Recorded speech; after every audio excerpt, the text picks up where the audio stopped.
Undang-Undang 7 nomor 20 Undang-Undang 7 tahun 2017, kemudian PKPU nomor 10 tahun 2022.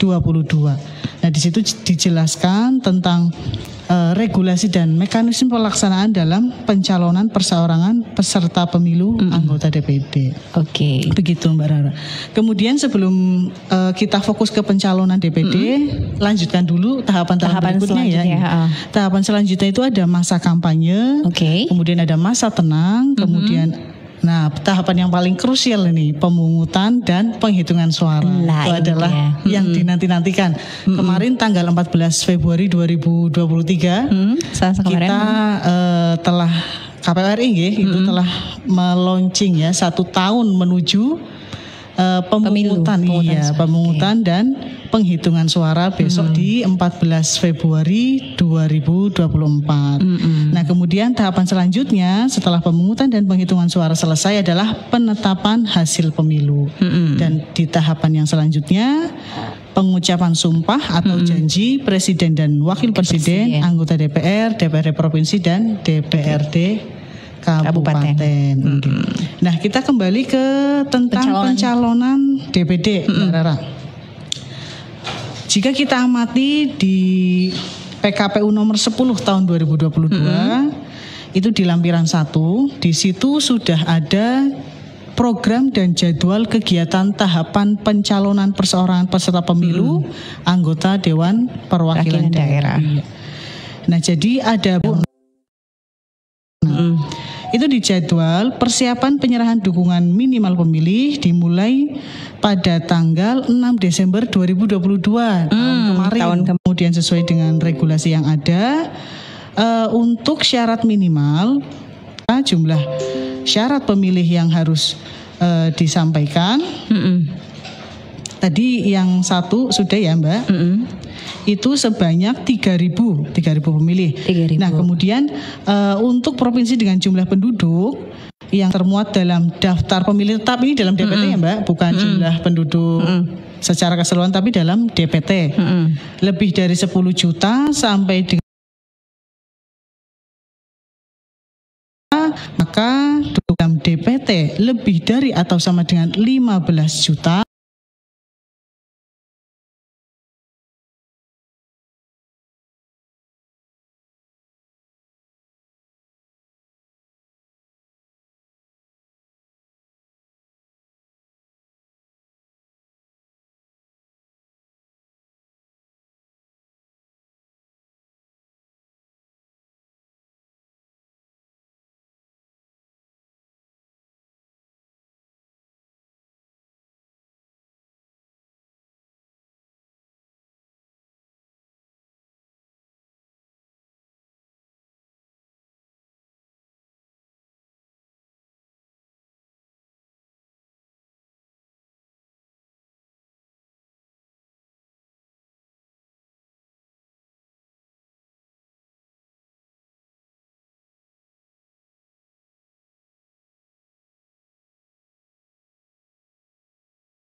Desember 2022. Ya, secara nasional ada 18 partai politik.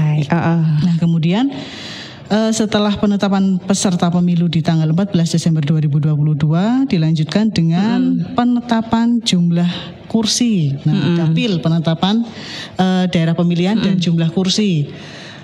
Kami juga sudah melakukan tahapan itu, Mbak Rara. Kemudian dalam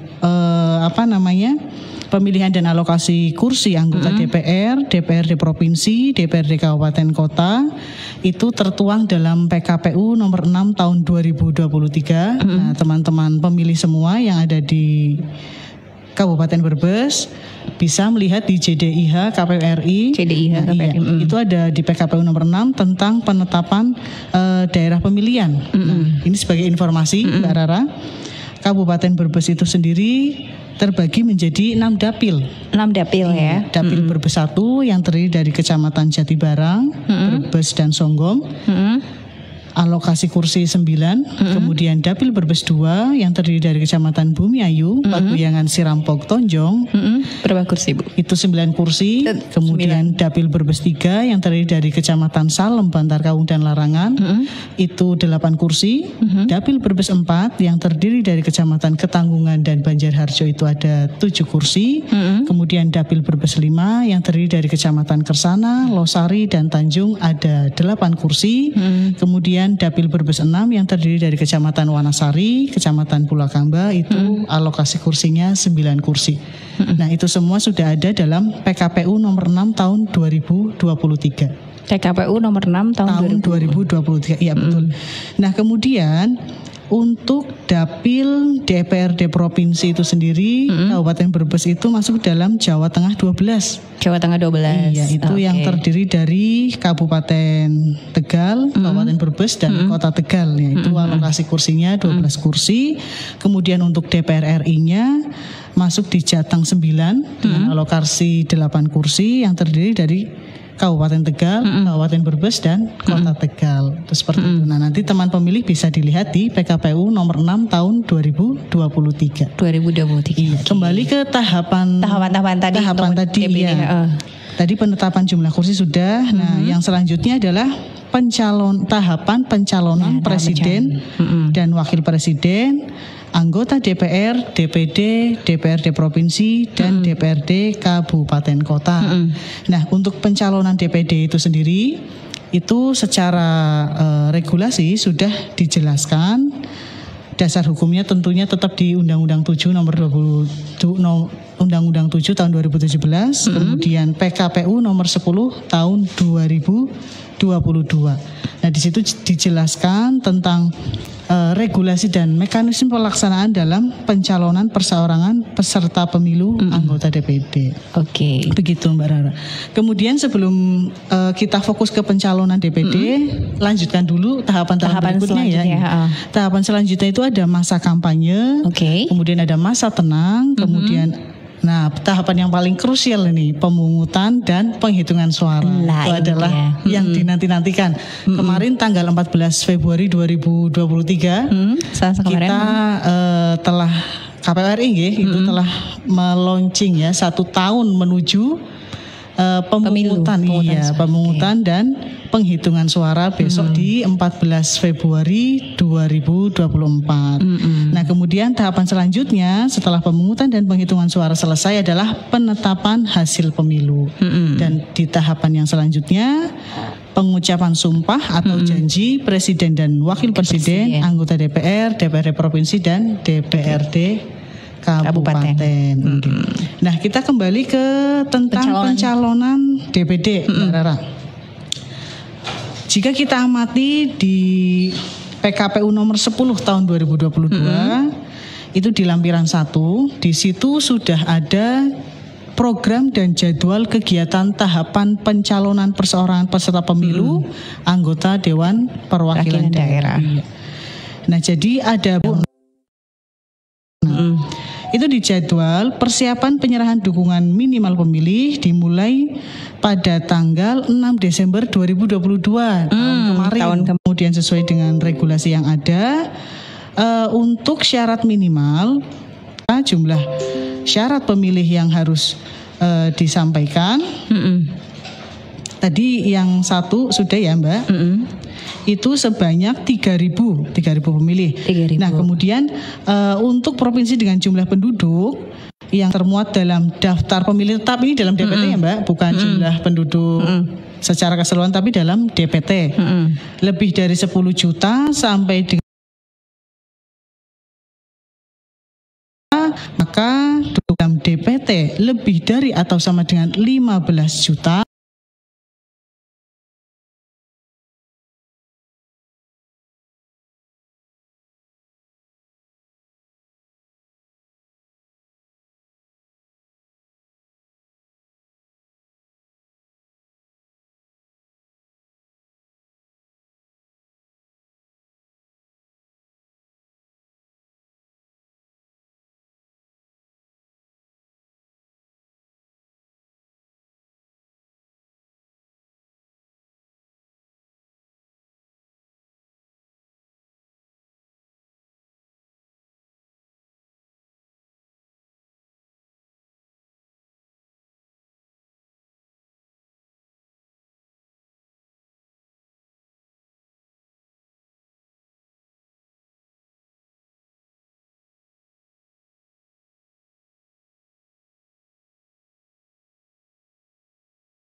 Oke. Kita kan kalau misalnya di DPD gitu ya Bu ya. Iya. Kira-kira untuk seorang DPD ini berhak nggak sih kalau misal mengusulkan sebuah rancangan UU misalnya gitu? DPD ya? Iya. DPD ini kan wilayahnya di Jawa Tengah ya Mbak. Iya, jadi dia dari dari pengertiannya aja Dewan Perwakilan Daerah. Iya, itu berarti di wilayah Provinsi Jawa Tengah.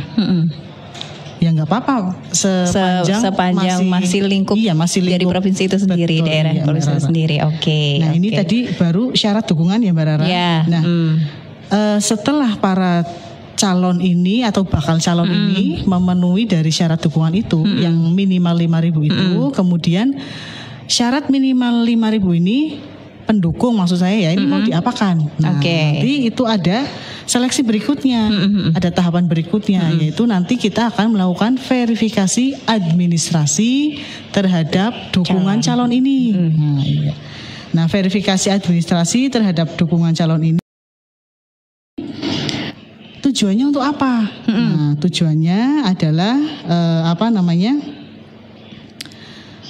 syarat dukungan ini untuk kita cek apakah dukungan-dukungan ini memiliki profesi yang dilarang oleh undang-undang. Nah, karena seperti yang kita ketahui Mbak Rara, dalam undang-undang itu ada beberapa profesi yang dilarang untuk menjadi anggota partai politik atau pengurus partai politik. Kemudian di dalam undang-undang juga menjelaskan profesi-profesi apa sih yang dilarang untuk menjadi dukungan bakal calon DPD ini seperti itu. Nah, kita melakukan verifikasi administrasi terhadap syarat minimal dukungan yang sudah masuk.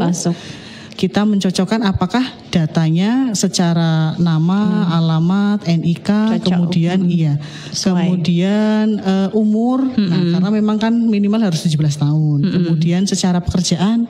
Nah, apakah pekerjaan si pendukung ini adalah profesi yang dilarang oleh undang-undang atau tidak. Nah, kemudian kita melakukan verifikasi administrasi itu melalui Silon. Oke. Jadi apa itu Silon? Aplikasi pencalonan. Aplikasi pencalonan DPD. Jadi dalam Silon itu, karena kan kita semuanya serba digital ya. Iya. Mengikuti harus. Betul. Pengalaman di verifikasi administrasi pendaftaran partai politik kemarin, kita juga melakukan verifikasi administrasi terhadap anggota partai politik itu melalui Sipol. Nah, untuk yang di syarat minimal pendukung DPD ini melalui Silon. Jadi bedanya Sipol dengan Silon. Apa yang kita lakukan pada saat kita memverifikasi syarat minimal dukungan ini terhadap Silon itu tadi, Mbak, kita mencocokkan antara data diri yang diupload di Silon dengan KTP dan dengan formulir F1. Iya. Jadi tadi itu yang kita cocokkan adalah nama, alamat, kemudian NIK, kemudian ada tanda tangannya atau tidak di formulir F1. Nah, kemudian profesi serta usia dan jenis pekerjaan. Nah, kemudian dari hasil verifikasi itu nanti kita reka, kemudian kita serahkan ke KPU provinsi. Nah, nanti di KPU provinsi akan dilaksanakan rekapitulasi dari seluruh kabupaten kota yang melakukan verifikasi administrasi terhadap syarat minimal pendukung DPD yang tersebar di kabupaten kota yang ada di Provinsi Jawa Tengah. Jadi jelas untuk bagaimana syarat dukungan calon anggota DPD di nanti 2024. Kemudian mungkin ini salah satu tadi yang profesor pekerjaan tidak ikut dalam suatu partai gitu. Ini termasuk dari syarat menjadi seorang DPD perseorangan gitu ya Bu ya. Oke, baik. Nah, mungkin ada hal lain Bu yang memang harus diketahui oleh ini kan pasti ada pemilih pemula ya gitu. Nah, sebagai pemilih pemula mungkin ada pertanyaan, DPD ini tadi yang disebutkan provinsi, adakah juga mungkin DPD yang mungkin adik-adik pernah, kalau misalnya ada kan DPR provinsi, DPRD provinsi, kemudian DPRD RI. Kalau DPD, apakah ada DPRD RI gitu Bu? Oh, DPD ya? Iya, DPD RI. DPD itu lingkupnya di provinsi. Jawa Tengah. Itu oke. Baik, mungkin untuk pendengar Singosari yang ingin bergabung silakan aja di 6716336 ya. Yang pastinya Nanti kita akan informasikan lagi mengenai pencalonan DPD dan mungkin bisa DPD ini terdiri bisa dari apa saja. Nanti mungkin bisa dijawab nanti sama Bu Ida setelah yang mau lewat berikut ini dulu.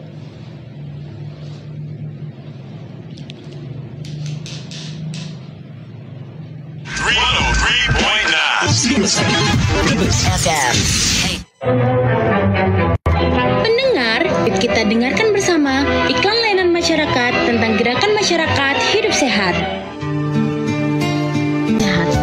Pertama, mari lakukan aktivitas fisik. Kedua, mengkonsumsi buah dan sayur. Ketiga, cek kesehatan secara rutin.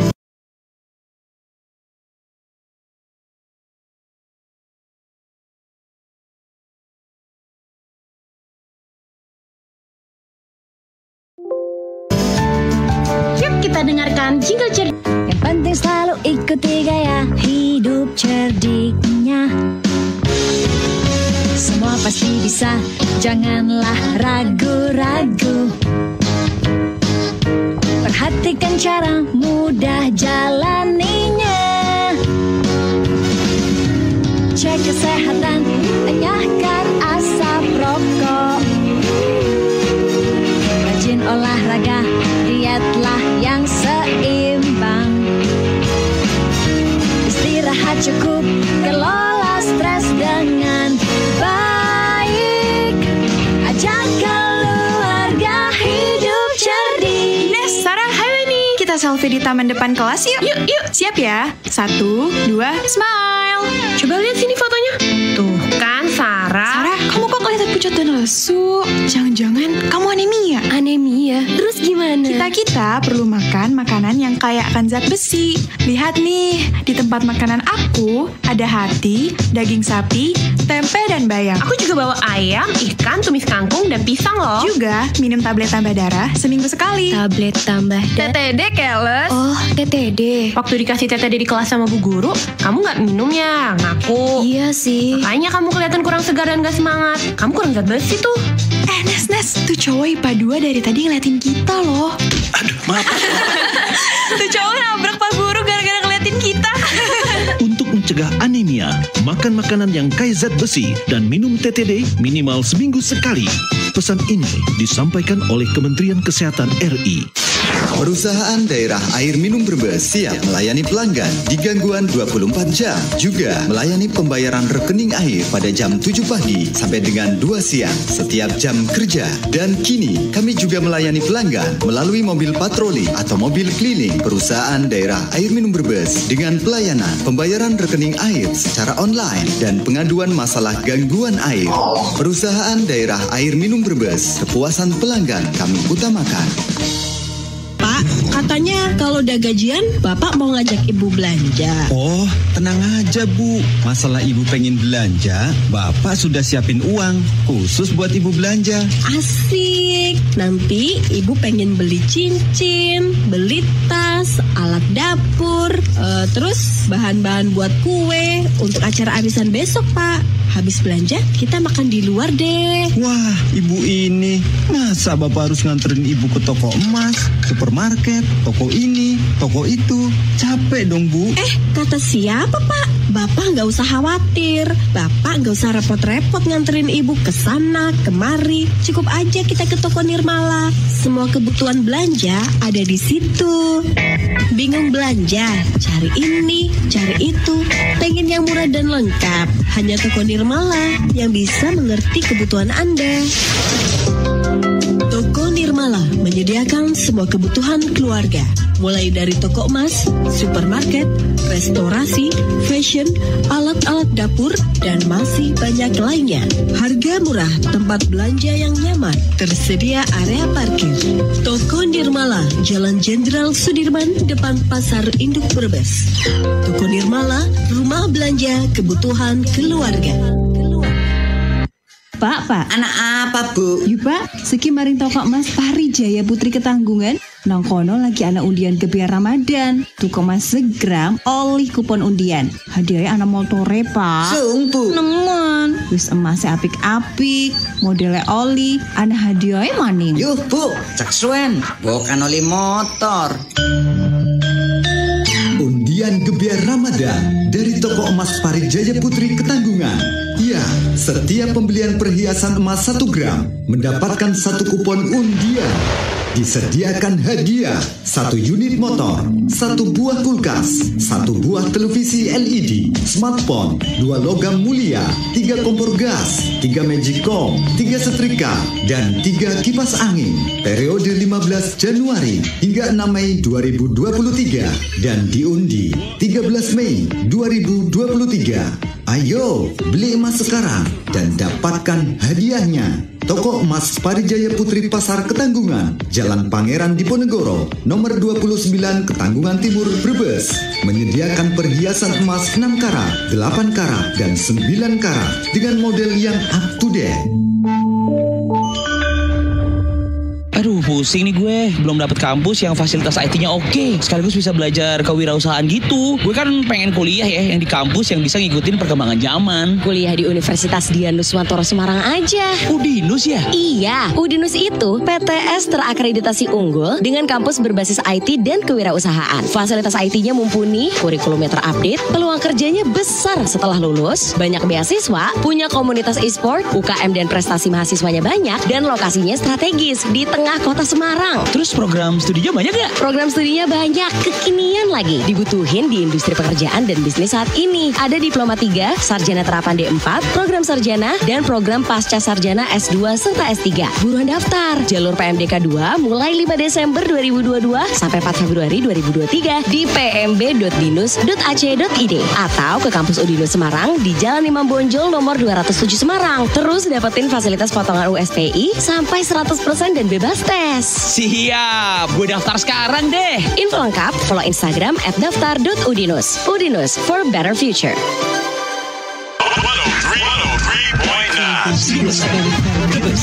Siapa saja yang memenuhi syarat. Oke. Baik, terima kasih. Ya. Oke, terima kasih untuk Anda masih bersama kami di 103.9 Singosari FM Brebes. Yang terbaik kami sajikan masih dengan Ibu Ita ya. Oke, yang ingin bergabung silakan aja di 671636. Baik, pendengar, kita lanjut lagi obrolannya ya bersama Ibu Ita. Oke Bu, ini untuk tadi ya Bu ya, kira-kira DPRD ini terdiri dari apa saja dan mungkin DPD iya DPD ya. Agak kepelicit soalnya kemarin DPRD provinsi ya jadinya kepelicit ya. DPD ya, DPD ini terdiri dari apa saja sih, dan mungkin kita kan tadi ngomongin tentang verifikasi nih Bu, kira-kira yang sudah lolos verifikasi ini berapa ini gitu kan, pengen tahu nih untuk Jawa Tengah kan kalau untuk DPD gitu. Silakan Bu Ita. Iya, oke Mbak Rara. Jadi DPD atau Dewan Perwakilan Daerah ini adalah pencalonan perseorangan ya. Perseorangan. Okay. Jadi di provinsi itu, di Provinsi Jawa Tengah dibutuhkan ada 4 anggota DPD. Nah, tadi di tahapan pencalonan DPD kita sudah tadi pembahasan tadi sampai di verifikasi administrasi. Ya. Jadi perlu teman pemilih ketahui pencalonan DPD ini setelah penyerahan dukungan minimal pemilih itu diserahkan, kemudian kita melakukan verifikasi administrasi. Verifikasi administrasi terhadap apa? Terhadap data calon dukungan ini. Data dukungan terhadap calon DPD ini. Yang tadi minimal 5.000 ya Mbak? Iya betul. Nah, apakah boleh menyampaikan dukungan lebih dari 5.000? Boleh saja. Ini kan tadi minimal 5.000. Lebih ya boleh tentunya. Boleh. Ada yang bergabung Bu? Oke, kita sapa dulu ya. Tahan dulu Bu. Halo, dengan siapa di mana, Mas? Dengan Gofur. Gofur di Brebes. Di Mas Gofur di Brebes. Oke.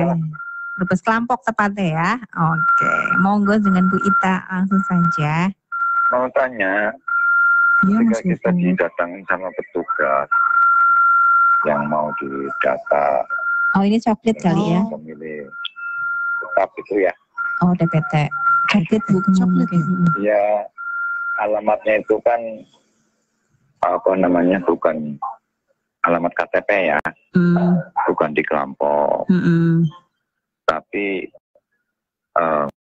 ngontrak di Kelampok. Masnya ngontrak Mas Gofur. Terus harus pakai alamat mana nih? Alamat yang di kontrakin sesuai dengan KTP ya pasti kontrakin aja gitu. Nah terus kalau misalkan udah didata dari misalkan udah ngomong sesuai KTP ya, berarti nanti pemilihannya di sesuai KTP ya, nggak bisa di sini. Masih. Oke. Numpang kali maksudnya, apa bisa numpang gitu ya? Oke, gimana nih Bu? Mungkin kemarin mungkin pada tanya, wah saya mungkin gimana nih? Kata mungkin juga mungkin buat para pekerja kali ya, ini juga mungkin. Ini dari Mas Gofur ya? Terus iya. Jadi ini pertanyaan di luar tema ya Mbak? Tidak apa-apa. Nggak apa-apa, boleh. Oke. Karena masih berhubungan dengan pemilu deh, ada benang merahnya juga. Iya, jadi pertanyaan dari Mas Gofur. Memang sekarang kita teman-teman rekan-rekan kita yang jadi petugas Pantarlih itu saat ini kita sedang melakukan coklit pencocokan dan penelitian terhadap warga Brebes khususnya untuk direkap kemudian kita jadikan DPS dan kemudian endingnya akan jadi DPT, daftar pemilih tetap itu ya Mbak Rara. Tadi pertanyaan dari Mas Gofur, coklit itu ketika didatangi ataukah harus sesuai dengan KTP atau yang domisili. Jadi pada prinsipnya kita mencoklit itu sesuai dengan KTP, alamat ada di KTP. Adapun misalnya yang bersangkutan sedang berdomisili di lain, di tempat lain masih wilayah Brebes, kita tetap coklit basisnya adalah KTP. Dari elektronik KTP ya. Nah kemudian pada saat setelah dicoklit, kemudian nanti akan mencoblosnya di mana, di TPS mana, bolehkah di alamat yang sekarang ditinggali domisili. Iya, jadi DPT kita itu kan basisnya iKTP, KTP elektronik. Jadi sesuai dengan alamat yang ada di KTP.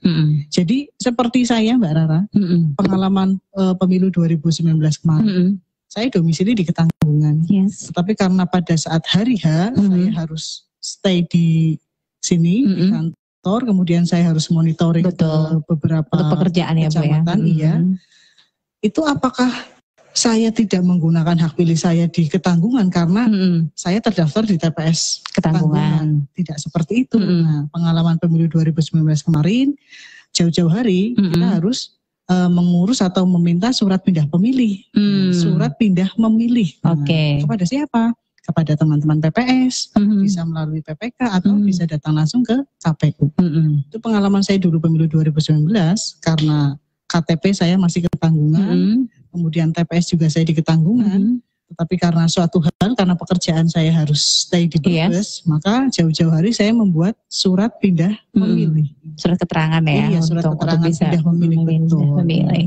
Jadi memang ini intinya adalah bagaimana partisipasi masyarakat itu memang harus benar-benar aktif gitu ya Bu ya, menyampaikan ya. Terima kasih untuk Mas Gofur, ini juga termasuk kayaknya memang berpartisipasi sangat antusias nanti di tahun 2024 ya, jadi menanyakan. Terima kasih. Baik, kita sapa dulu Ibu untuk yang sudah bergabung di live Facebook Jasingan Sore FM. Selamat pagi, terima kasih untuk teman PPS Bumiayu yang sudah hadir. Ada Ahmad Syauki, halo, terima kasih. Mas Syauki ya, dari PPS Bumiayu. Oke, semangat sekali, terima kasih. Kemudian juga ada Divisi Teknis PPK Tonjong hadir. Terima kasih. Ada sama Zainal Faizin dan Pak Zainal Faizin juga memberikan ini Bu, pertanyaan begini Bu Ita, untuk verifikasi DPD di Brebes kapan dilaksanakan dan mekanismenya seperti apa nih Bu Ita? Nah ini kan baru tahap verifikasi administrasi tadi ya Mbak Rara. Lanjutkan lagi ya Mbak Rara. Siap. Jadi tadi kan kita verifikasi administrasi Mbak, terhadap seorang calon dukungan terhadap dukungan bakal calon yang minimal 5.000 itu. Nah, kemarin pada tanggal 3 Februari 2023 KPU Provinsi Jawa Tengah sudah melakukan rapat pleno terbuka terhadap hasil dari verifikasi administrasi dukungan dari para bakal calon. Nah, dari hasil rekapitulasi atau rapat pleno terbuka kemarin di Jawa Tengah itu yang dinyatakan memenuhi syarat dan kemudian dilanjutkan untuk melaksanakan verifikasi faktual itu ada 11 bakal calon, Mbak Rara. 11 bakal calon yang akan jadi di Jawa Tengah hasil dari rapat pleno rekapitulasi verifikasi administrasi terhadap 35 kabupaten kota itu hasilnya ada 11 bakal calon DPD yang ada di Jawa Tengah. Iya. Nah, setelah Vermin dinyatakan memenuhi syarat, maka dilanjutkan dengan tahapan berikutnya, yaitu verifikasi faktual ke-1. Nah, ya, ini nanti juga akan menjawab ke pertanyaan Pak Zainal. Siap. Di program dan jadwal kegiatan tahapan pencalonan perseorangan itu, verifikasi faktual ke-1 dimulai sejak tanggal 6 Februari 2023 sampai 26 Februari 2023. Jadi waktunya lumayan panjang. Nah, jadi dalam verifikasi faktual ini, kita memverifikasi faktual terhadap dukungan perseorangan tadi, yang sudah dinyatakan memenuhi syarat dalam Vermin. Nah, adapun bagaimana teknis pelaksanaan verifikasi faktual itu? Pelaksanaan verifikasi faktual itu sesuai dengan PKPU 10 tahun 2022. Teman-teman verifikator KPU Kabupaten dengan dibantu PPK dan PPS itu bisa mendatangi langsung, atau berkoordinasi dengan LODPD. Apakah dari LODPD itu akan mendatangkan? Nah, jadi ini agak sedikit berbeda dengan pada saat kita melakukan verifikasi faktual pendaftaran partai politik. Kalau pada saat verfak parpol pendaftaran partai politik itu kita harus mendatangi dulu. Kemudian jika tidak didatangi atau tidak ditemui, mohon maaf, jika didatangi kemudian tidak dapat ditemui, maka kita berkoordinasi dengan LO. Nah, kemudian apakah LO akan menghadirkan? Iya. Kemudian langkah berikutnya, kalau misalnya tidak bisa menghadirkan, bisa melalui video call secara langsung pada saat itu juga, atau bisa mengirimkan rekaman video terhadap para anggota. Nah, untuk di verfak calon DPD ini, verfak dukungan minimal perseorangan DPD ini, jadi dalam regulasi dijelaskan pada saat pelaksanaan verifikasi faktual, kita verifikator mendatangi atau dikumpulkan. Nah, seperti itu Mbak Rara. Tetapi dengan catatan harus dikoordinasikan dulu dengan LO-nya. Iya, seperti itu. LO dari masing-masing bakal calon DPD. Iya, jadi kalau diamati lebih mempermudah ya.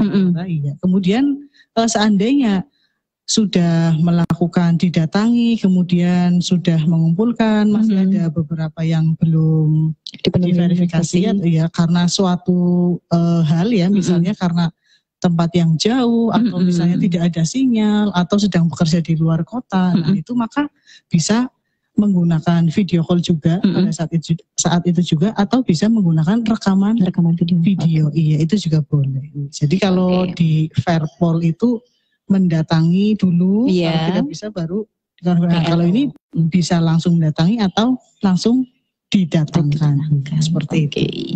Siap, baik. Ini tadi kita lanjut lagi mengenai tahapan verifikasi administrasi, lalu tahapan selanjutnya apa ini Bu? Verifikasi bakal calon verifikasi faktual. Betul. Jadi ini masih apa aja itu ya? Dukungan minimal. Dukungan minimal. Oke. Tadi 11 bakal calon ya? Iya, betul. Jadi di verifikasi faktual ke-1 ini, nah, kami tim verifikator dari KPU itu akan tadi ya bisa mendatangi atau didatangkan dengan koordinasi dengan LO. Kemudian apa yang akan kita lakukan? Kita memverifikasi secara faktual. Jadi pada saat tim kami datang ke minimal dukungan minimal ini ya, itu kami datang tidak hanya datang saja Mbak Rara. Tentunya kami datang dengan membawa lembar kerja. Lembar kerja yang akan kami gunakan pada saat kami melakukan verifikasi faktual terhadap dukungan minimal itu. Nah, contoh lembar kerjanya bisa teman pemilih lihat itu pada lampiran PKPU 10 tahun 2022. Nah, itu lembar kerjanya di situ. PKPU nomor 10 tahun 2022. Oke. Nah, jadi tim verifikator kami nanti akan mendatangi dukungan minimal itu, kemudian kami membawa lembar kerja di dalam lembar kerja Verfak pendukung DPD ini ada beberapa data yang harus kita tanyakan dan harus kita cek kebenarannya apakah sesuai dengan yang sudah ada dalam silon. Gitu Mbak Rara. Ya, seperti yang ada bergabung Bu. Oke, kita sapa dulu ya Bu Ita ya. Silakan Mbak Rara. Halo. Ya, halo Mbak. Halo, ngobrol seru barengan KPU. Iya. Mas Tio di Gandasuli. Mas Tio di Gandasuli. Oke, silakan Mas Tio. Oke. Ya, ini saya mau tanya, kalau DPD itu apa ya, harus dari partai apa bisa perorangan? Ya, maksudnya kalau perorangan tuh syaratnya apa ya untuk bisa maju menjadi DPD, calon bakal. Ya. Nah, itu aja. Matur. Iya, terima kasih Mas Tio. Oke, sebenarnya tadi udah kita sampaikan awal, tapi nggak apa-apa. Mungkin baru Bonitar. Iya, betul. Ganda Suli perkuis. Oke, bukan Mas Tio ya. Oke, silakan Bu Ita nih, mungkin bisa diinformasikan kembali kira-kira. Terima kasih bagaimana Mas Tio atas pertanyaannya. Mungkin Mas Tio baru bergabung ya. DPD itu harus dari perseorangan atau bagaimana gitu ya.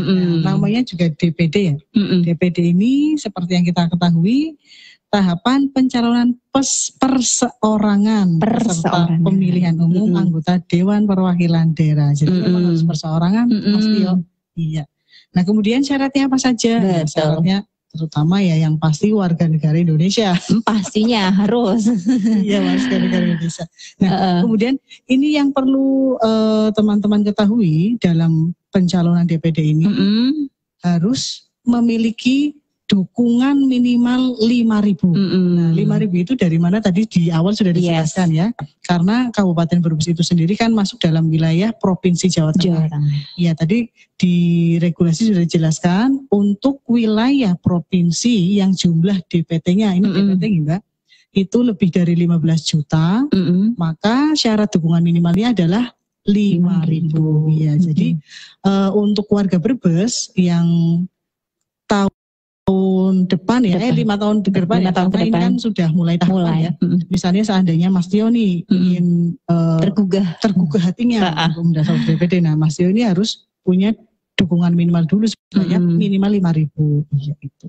Nah 5.000 ini apakah harus fokus di Kabupaten Brebes atau bagaimana? Nah sesuai regulasi dijelaskan harus tersebar di 50% kabupaten kota yang ada di Provinsi Jawa Tengah. Jawa Tengah terdiri dari 35 kabupaten kota, maka 50%-nya adalah 18 kabupaten kota itu minimalnya. Misalnya Mas Tio ini karena orangnya gaul, temannya itu ada di 35 kabupaten kota, boleh. Karena ini minimal ya, minimal 50% tersebar di wilayah kabupaten kota yang ada di Provinsi Jawa Tengah. Jadi pada prinsipnya mencalonkan diri menjadi DPD adalah tadi memiliki dukungan minimal 5.000 selain syarat-syarat personal yang dan tersebar di 50% kabupaten kota yang ada di Jawa Tengah. Dan tadi Mas Tio juga mengatakan apakah menjadi seorang DPD ini dari golongan partai politik atau enggak ini gitu. Jadi dari perseorangan. Perseorangan ya, berarti bukan dari partai politik ya, tapi dari perseorangan. Oke, baik Bu, kita lanjutkan kembali untuk yang tadi verifikasi. Verifikasi faktual ya. Nah, jadi pada saat ini Mbak Rara, kami di KPU Kabupaten Brebes itu sedang melaksanakan tahapan verifikasi faktual ke-1. Jadi sejak tanggal 6 Februari sampai nanti di 26 Februari. Nah, kita tadi teknisnya mendatangi atau didatangkan dengan koordinasi dengan LO. Nah, kemudian tadi juga sudah saya jelaskan, tim verifikator kami akan mempertanyakan hal-hal apa saja yang ada dalam formulir lembar kerja Verfak pendukung DPD. Yang nomor 10 tadi ya, tahun 2022. Tadi diantaranya apakah namanya sudah sesuai dengan data yang ada di kami. Nah, kami nanti mencocokkan. Nah, apakah data yang kami bawa yang dari Silon itu sesuai dengan yang ada di tercantum dalam KTP pendukung tersebut. Kemudian apa saja data-data yang akan kita checklist gitu ya. Di antaranya status kehadiran, nah dapat ditemui atau tidak pada saat tim verifikator kami mendatangi. Nah kemudian KTP, NIK-nya sesuai atau tidak, kemudian foto KTP-nya sesuai atau tidak, kemudian NIK-nya sesuai atau tidak. Nah kemudian yang bersangkutan mau menunjukkan KTP-nya atau tidak. Kemudian setelah kita verifikasi secara faktual, nah yang paling penting apakah yang bersangkutan mengakui sebagai pendukung atau tidak. Nah pernyataan dari si pendukung ini. Iya, betul. Nah, nanti dari hasil verifikasi yang kita lakukan, verifikasi faktual yang kita lakukan, maka kita tentukan yang bersangkutan memenuhi syarat atau tidak memenuhi syarat. Nanti setelah tanggal 26 Februari kita merekap hasil verifikasi faktual kita, kemudian kita laporkan ke KPU Provinsi, kemudian KPU Provinsi akan merekap dari seluruh hasil verifikasi di 35 kabupaten kota Provinsi Jawa Tengah ya. Kemudian hasilnya apakah yang bersangkutan nanti perlu perbaikan atau tidak. Karena kalau kita melihat di jadwal tahapan pencalonan ini, setelah verifikasi faktual ke-1, maka nanti akan ada perbaikan dan penyerahan dukungan minimal pemilih perbaikan kedua, Mbak. Jadi ini baru kedua. Iya.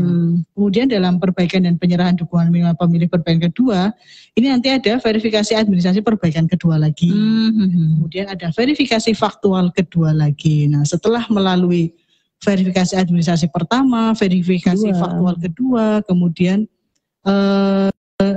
endingnya penetapan pemenuhan syarat dukungan minimal pemilih dan sebaran. Itu nanti di tanggal 13 April 2023 sampai 17 April 2023. Nah setelah si para bakal calon ini dinyatakan memenuhi syarat dalam pemenuhan syarat dukungan minimal pemilih, makalah tahapan selanjutnya baru di pendaftaran persyaratan calon. Jadi lumayan panjang. Lumayan ya. Iya, jadi ini belum tahapan pendaftaran ya Mbak, ini baru tahapan penyerahan dukungan minimal. Apakah yang tadi 5.000 tadi?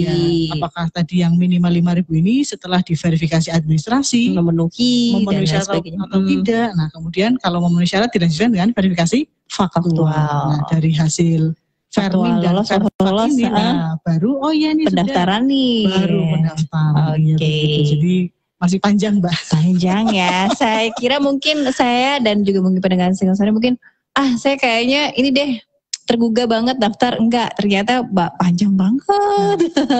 Ini untuk khusus untuk warga Brebes ya Mbak.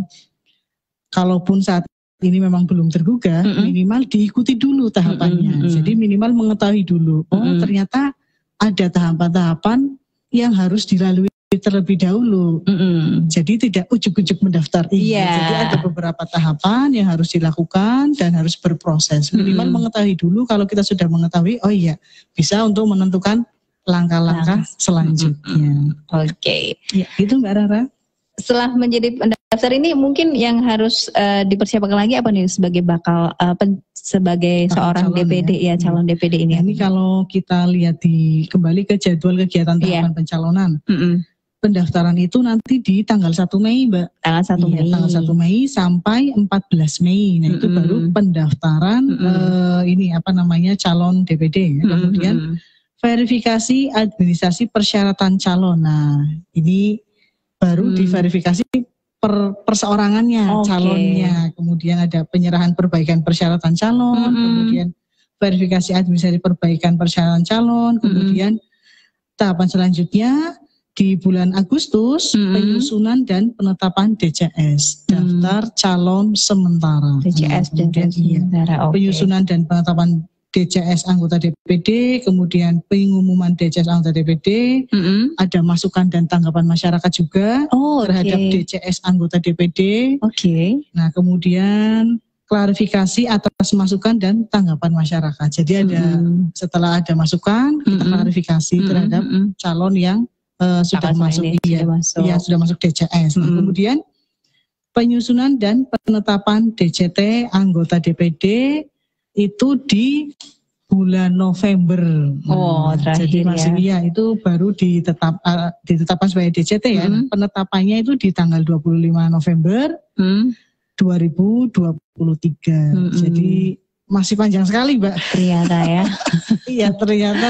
Berarti untuk menjadi seorang calon DPD ini memang harus diketahui bagaimana ini benar enggak nih, aktual enggak nih, real enggak nih calon dukungannya gitu, yang minimal 5.000 tadi ya. Iya, Oke, baru nanti terakhir dia mendaftarkan. Kalau udah dari 5.000 minimal 5.000 itu memang sudah terpenuhi segala persyaratannya, baru nih pendaftaran tadi ya. Oke, dan sampai pada akhirnya di DCT tadi ya Bu ya. Daftar calon tetap di tanggal 25 November. Berarti yang 4 provinsi ini ya Bu. Di provinsi ada 4 baru DCT yang dimaksudnya kayak gitu. Atau di provinsi Jawa Tengah. Oke. Iya, yang 4 itu jumlahnya memang 4. Jumlahnya 4 tadi. Tapi untuk diketahui oleh seluruh masyarakat Kabupaten Brebes bahwasanya untuk di provinsi Jawa Tengah hasil dari rekapitulasi kemarin di KPU provinsi itu ada 11 bakal calon yang sudah menyerahkan syarat dukungan minimal dan dinyatakan memenuhi syarat, kemudian dilanjutkan dengan tahapan selanjutnya yaitu verifikasi faktual terhadap dukungan minimal ini. Nanti pada sampai akhirnya di DCT yang 11 bakal ini. Oke. Jadi itu informasi lumayan panjang ya. Ya, yang orang awam tahu kan daftar DPD gampang di luar partai politik gitu. Ternyata harus minimal 5.000 dukungan ternyata, dan itu panjang sekali. Dan 5.000, gak hanya 5.000 begitu saja, Mbak. Harus kita verifikasi administrasinya dulu. Kemudian sudah memenuhi, lanjutkan verifikasi faktual. Benar. Ternyata yang saya tahu juga kalau misalnya daftar aja deh kayak gitu, yang penting nanti dukungan, ternyata dukungannya dulu tuh di ini dulu ada 5.000 nggak gitu ya. Iya, betul. Ya, terima kasih informasinya Bu.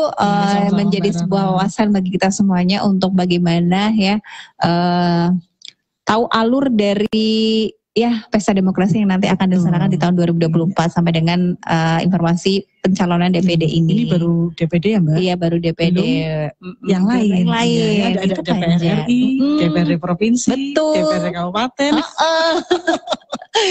Ya Mas Yas, ini bagus juga ya. Saya yakin sekali juga untuk kita semuanya masyarakat Brebes, dan mungkin juga adik-adik pelajar ini juga seharusnya selalu menyimak ya untuk adanya sosialisasi dari KPU maupun juga Bawaslu, karena ini juga termasuk dalam masih ada kan ya mata pelajaran pendidikan keluarga politik ya di PPKN, masih ada gitu ya. Wah, benar masih ada PPKN. Bener kan PPKN ada kan? Masuknya dari PPKN ya mesti ada gitu ya. Ini bagus sekali ya, mau pelajar entah di statusnya SMA sederajat ya, SMK ataupun juga mungkin di sebagai mahasiswa atau mahasiswa juga bagus ya. Pasti kan MKDU-nya juga ada pengantar politik ya. Ini bagus ya, saya kira ya. Dan mungkin kita nanti ketemu lagi ya Bu ya, nanti di lain kesempatan dengan tadi yang disampaikan Bu Ita, ada DPRD provinsi, DPRD kabupaten, kemudian DPR RI bagaimana dan lain sebagainya. Nah, nanti kita akan sampaikan informasinya. Yang pasti terima kasih buat pendengar Singosari FM yang sudah bergabung terus aktif, begitu menyimak dan mendengarkan terus sajian sosialisasi kami yang pastinya dapat menambah wawasan kita, bukan saja sekedar hiburan saja ya Bu ya, tapi juga kita imbangi dengan informasi untuk bisa menambah wawasan kita ya, untuk sedikitnya untuk kita bisa turut berpartisipasi dalam sumbangsih kemajuan negara dan bangsa seperti ini juga ya. Terima kasih sekali untuk Anda pendengar Singosari FM, dan kita nanti yang pastinya dapat berjumpa lagi di lain kesempatan bersama KPU maupun juga dari teman-teman Bawaslu. Ya, salam sehat selalu untuk Anda, dan closing statement terakhir seperti apa Bu, mungkin disampaikan untuk pendengar Singosari FM? Iya, oke. Jadi untuk seluruh masyarakat Kabupaten Brebes, jangan bosan-bosan mencari informasi tentang tahapan-tahapan apa saja sih yang sedang dilakukan oleh KPU, khususnya di Kabupaten Brebes. Iya. Jadi biar kita melek politik dan tidak ketinggalan. Nah, saya khawatirnya ada yang tertarik, tapi karena tidak mengikuti, ternyata tahapannya sudah berjalan. Nah, jadi jangan bosan-bosan untuk mencari informasi tentang pendidikan politik, baik melalui radio Singosari ataupun melalui media sosial yang KPU Brebes miliki. Oke, siap. Baik, dan yang pastinya untuk pendengar Singosari FM, silakan untuk mengikuti program-program yang pastinya terbaik yang kami sajikan untuk Anda. Saya Rara Elsano pamit undur diri mewakili kru kerabat kerja yang bertugas untuk hari ini. Sampai jumpa, terima kasih, salam sehat selalu untuk Anda.